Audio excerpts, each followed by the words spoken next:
नमस्ते बच्चों, a very good morning to everyone. आज हम लोग हमारे पाठ्य पुस्तक में से 10वां पाठ अपूर्व अनुभव ये डिफरेंट एक्सपीरियंस।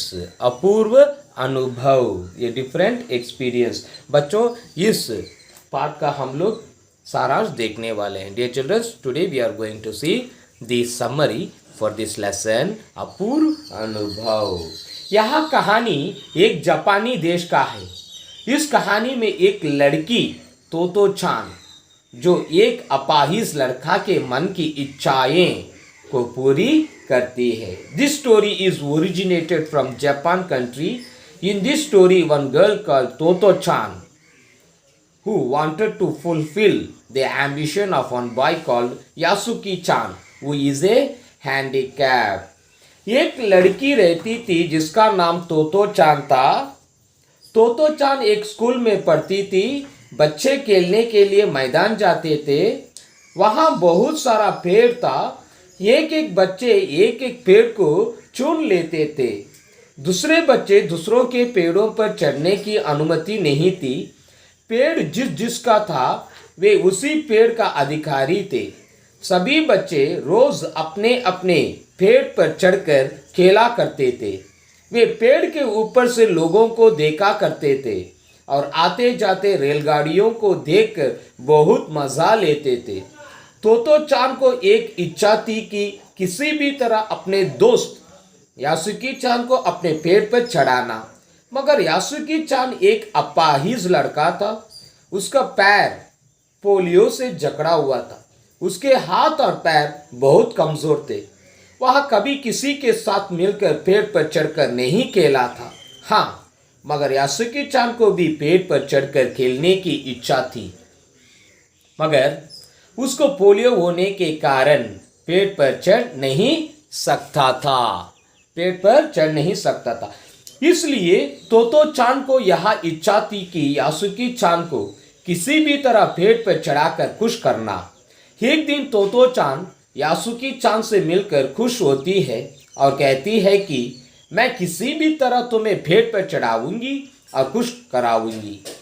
एक दिन तोतो चान यासुकी चान को बुलाकर अपनी पेड़ तक ले जाती है और चौकीदार से एक सीढ़ी मंगवाकर उस पर यासुकी चान को चढ़ने कहती है, मगर वह चढ़ नहीं पाता। फिर तोतो चान उसी चौकीदार से तिपाही सीढ़ी मंगवाकर उस पर यासुकी चान को चढ़ाने की कोशिश करती है। उस तिपाही सीढ़ी पर भी यासुकी चान चढ़ने में असमर्थ रह जाता है। तोतो चान नीचे से यासुकी चान को ढकेल कर ऊपर चढ़ा देती है। दोनों पेड़ पर चढ़ जाते हैं और पेड़ के ऊपर से आने जाने वालों को रेलों को देखकर मजा लेते हैं। अब यासुकी चान तोतो चान से कहती है कि मेरी बहन अमेरिका में रहती है। उसके घर में टेलीविज़न है जिस पर वे घर बैठे बैठे सुमो कुश्ती देख लेते हैं। इस बात को सुनकर तोतो चान सोचने लगती है कि अरे, कुश्ती लड़ने वाले तो मोटे मोटे होते हैं, फिर वे कैसे इस छोटी सी डिब्बा में आ सकते हैं।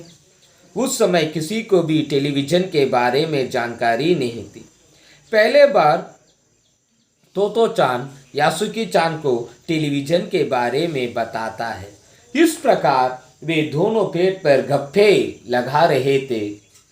वे दोनों बहुत खुश थे। यासुकी चान को पेड़ पर चढ़ने का यह पहला और अंतिम मौका था। इस प्रकार एक छोटी सी लड़की तोतो चान एक अपाहिज लड़का यासुकी चान की इच्छाएं को पूरी करती है।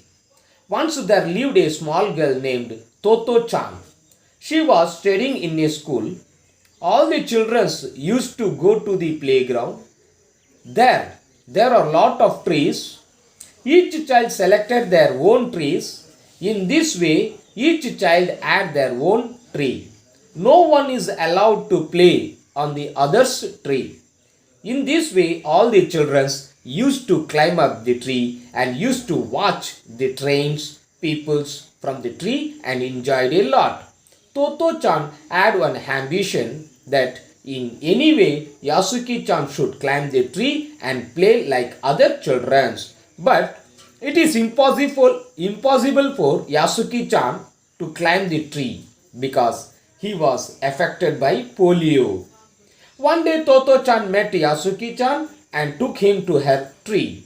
Toto-chan told to Yasuki-chan, "See, you have to climb the tree and enjoy everything like other children. For this I will help you and I will do my best." First Toto-chan bought one ladder from the watchman and kept slightly with the tree.